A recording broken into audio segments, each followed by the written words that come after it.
नमस्कार मित्रों। आज जो विषय है वो है सूफी काव्य धारा की प्रमुख विशेषताएं। बीए भाग प्रथम। सर्वप्रथम यदि हम भक्ति काल की बात करें तो आचार्य रामचंद्र शुक्ल ने भक्ति काल का जो समय निर्धारित किया है वो संवत 1375 से 1700 तक का समय है।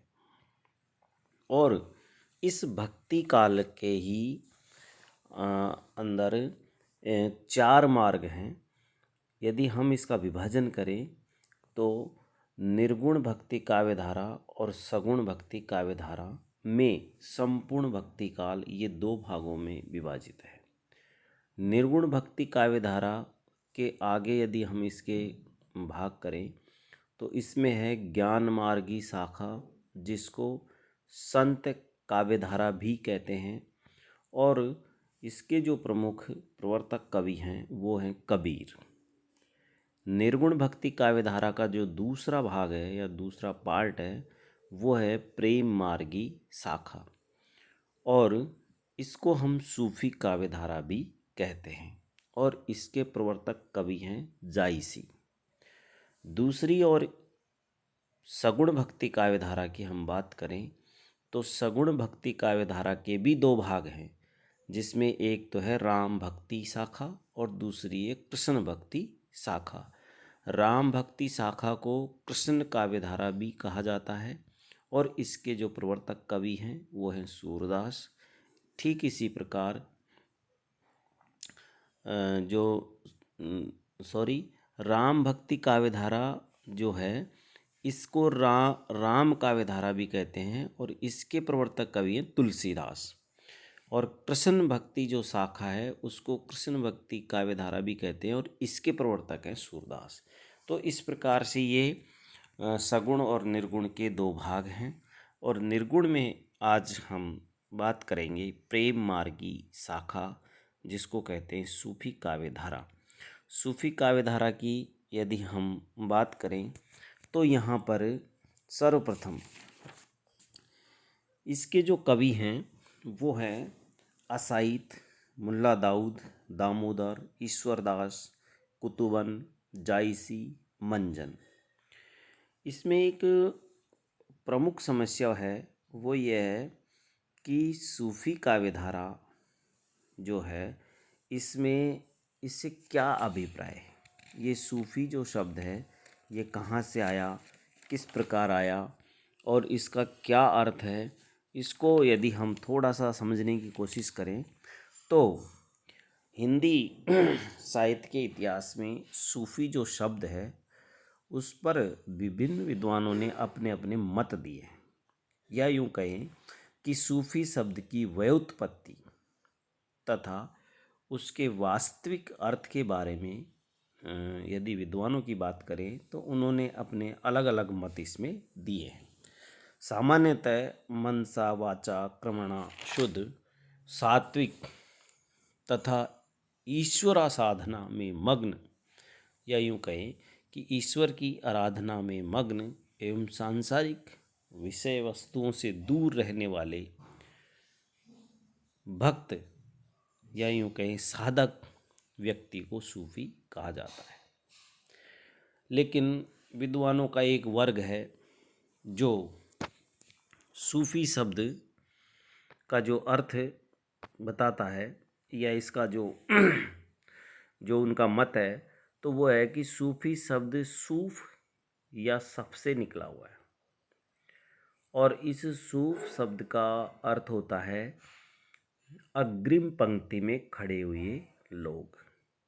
इसके आधार पर सूफी लोग एक प्रकार से वो व्यक्ति हुए जो इस संसार में ईश्वर के सामने या ईश्वर की साधना में जो सबसे आगे या अग्रिम पंक्ति में खड़े हैं। इसके अलावा विद्वानों का एक दूसरा जो समूह है उनका मानना है कि ये जो सूफी शब्द है ये सोफिया से जोड़ा हुआ है या सोफिया से बना हुआ है और सोफिया का अर्थ होता है ज्ञान। तो इसके आधार पर जो इस काव्यधारा से जुड़े हुए लोग हैं वो लोग ज्ञानी थे और इसलिए वो सूफी कहलाए। एक और मत है जो कहते हैं कि सूफी शब्द का जो अर्थ है वो यहाँ पर उन्होंने बताया है कि सादा जीवन व्यतीत करने वाले और ऊन के वस्त्र पहनने वाले सूफी कहलाए। एक और वर्ग है विद्वानों का जो मानता है कि हज़रत मोहम्मद द्वारा बनाई गई मस्जिद के सामने जो सूफा है या जो चबूतरा है, उस सूफे पर बैठ कर के जिन लोगों ने ईश्वर की आराधना की या भक्ति की वो भी सूफी कहलाए। तो इस प्रकार ये इसमें थोड़े अलग अलग मत हैं इन लोगों के। तो लेकिन सूफी काव्यधारा में इन लोगों ने क्या है कि मसनवी शैली को अपनाया। इससे हम समझ सकते हैं कि सूफी काव्यधारा क्या थी। तो मसनवी शैली से भी क्या अभिप्राय, चूँकि ये भी हिंदी साहित्य में या भक्ति काल का एक नया शब्द है मसनवी शैली। तो मसनवी शैली है जो सूफी काव्यधारा की एक ऐसी शैली है जिसको लेकर के या यूं कहें कि इसमें सर्वप्रथम ईश्वर की स्तुति, फिर रसूल पैगंबर से प्रार्थना, फिर साहे वक्त गुरु महिमा का बखान तथा इसके बाद कथा का एक तरह से लक्ष्य निरूपण इसमें किया जाता है। इसके ऊपर जामी का विचार है कि मसनविया काव्य में आख्यान, प्रेम प्रबंध, वीर काव्य तथा कथात्मक शैली में होती है। तो मसनवी काव्य का निर्माण प्राय दोहा और चौपाई छंद में ही या चौपाई और दोहा छंद में ही किया जाता है तथा काव्यों का नामकरण नायक और नायिका के नाम पर होता है। तो इस प्रकार ये मसनवी शैली है और जो संपूर्ण सूफी काव्यधारा है उसके कवियों ने जो शैली अपनाई है वो मसनवी शैली है। अब जो इस मसनवी शैली में है कि सर्वप्रथम ये ईश्वर की स्तुति करते हैं, फिर रसूल पैगंबर की से प्रार्थना करते हैं, फिर साहे वक्त गुरु महिमा का ये बखान करते हैं। तो यदि हम इनके उसमें देखें तो सूफ़ी जो संत थे उन्होंने ईश्वर की आराधना सबसे पहले की है। इसका एक उदाहरण है कि प्रेम प्रीति सुख निधि के दाता, दुई जग इनको कार्य विधाता। गुरु महिमा का यदि हम उदाहरण देखें तो इसमें एक जगह पे लिखा है, शेख मुहम्मद पीर अपारा, सात समुंद नाव कढ़ारा। और इन्होंने प्रेम की महिमा का तो बखान किया ही है, प्रेम अमोलिक जग संसारा, जय जिए प्रेम सो धनी अवतारा।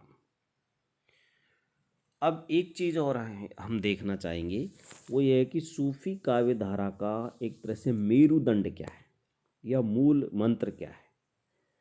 तो सूफी मत का जो मेरुदंड है वो है प्रेम।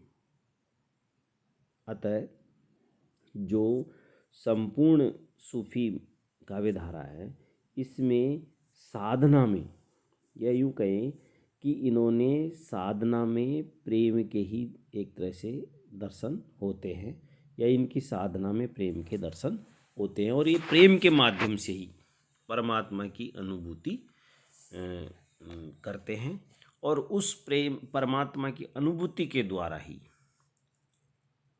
अनहलक को ये सार्थक करते हैं। प्रेम की स्मृति जागृत होने पर जो सूफी साधक है वो परमात्मा को एक तरह से प्रियतमा के रूप में मानकर और फिर उसकी विरह की अग्नि में वो व्याकुल रहते हैं। तो प्रेम की अनुभूति को सूफी कवियों ने सबसे अधिक महत्व दिया है। सूफी काव्यधारा कि इन कुछ बिंदुओं को देखने के बाद हम इसमें सूफी मत के जो प्रमुख सिद्धांत हैं उनको थोड़ा हम देखेंगे। तो इनका जो प्रमुख सिद्धांत है, जो दर्शन है, उसमें सूफी जो लोग हैं उन्होंने अलग अलग मतलब बिंदुओं के आधार पर है जो उसको स्पष्ट करने का प्रयास किया है। और सर्वप्रथम सूफी जो लोग हैं वो ईश्वर को अपना प्रेम का पात्र मानते हैं। उनकी धारणा है कि आत्मा और परमात्मा का मिलन इसलिए संभव नहीं हो पाता कि बीच में शैतान खड़ा है, और इस शैतान से बचा करके और परमात्मा से मिलन का जो रास्ता है वो सच्चा गुरु भक्त में मानवीय आत्मा का परमात्मा से मिलन करा सकता है। लेकिन इनका मानना है कि ये तभी संभव है जब जो बीच में शैतान है, या यूँ कहें कि जो बाधक तत्व है, वो जो बीच में दीवार बना हुआ है, उसको गुरु के ज्ञान से या गुरु के द्वारा दिए हुए ज्ञान से दूर किया जाए, तब जा कर के ईश्वर से मिलन हो सकता है। तो इनका जो पहला सिद्धांत है जैसे ईश्वर का है, तो वो है अद्वैतवाद। सूफी जो कवि हैं या सूफी मत है उसके अनुसार ईश्वर एक है और उसका नाम भी एक है, और आत्मा और ईश्वर में कोई अंतर नहीं है। आत्मा तो अपने आप को ईश्वर के सामने एक बंधे के रूप में प्रस्तुत करती है, और बंधा प्रेम के सहारे ईश्वर तक पहुंचने का प्रयास करता है। दूसरा है इनका ईश्वर और जगत। इसमें जो सिद्धांत इन्होंने दिया है वह है द्वैताद्वैतवाद। सूफी लोग ईश्वर को न जगत के बाहर समझते हैं और न जगत में लीन मानते हैं। वे तो ये मानते हैं कि ईश्वर जगत के बाहर भी है और भीतर भी है। सूफियों की धारणा है कि प्रकृति के कण कण में, वनस्पति, पशु, पक्षी, जीव आदि में ईश्वर की छाया है। अगला इनका जो सिद्धांत है वो प्रेम। तो सूफी मत के अनुसार प्रेम, विशेषकर प्रेम की पीर का इसमें विशेष महत्व बताया है, और सूफियों ने प्रेम को ही ईश्वर प्राप्ति का सर्वाधिक महत्वपूर्ण एक तरह से साधन माना है। अगला बिंदु है शैतान एवं वीर।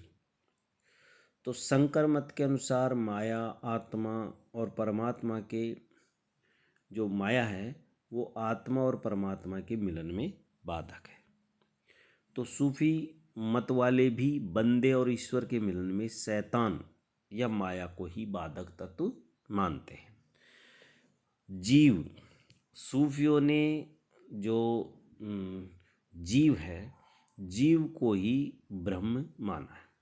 उनका कहना है कि आदमी है वो अल्लाह का प्रतिरूप है, अतः मूल रूप से जीव और ईश्वर में कोई अंतर नहीं है।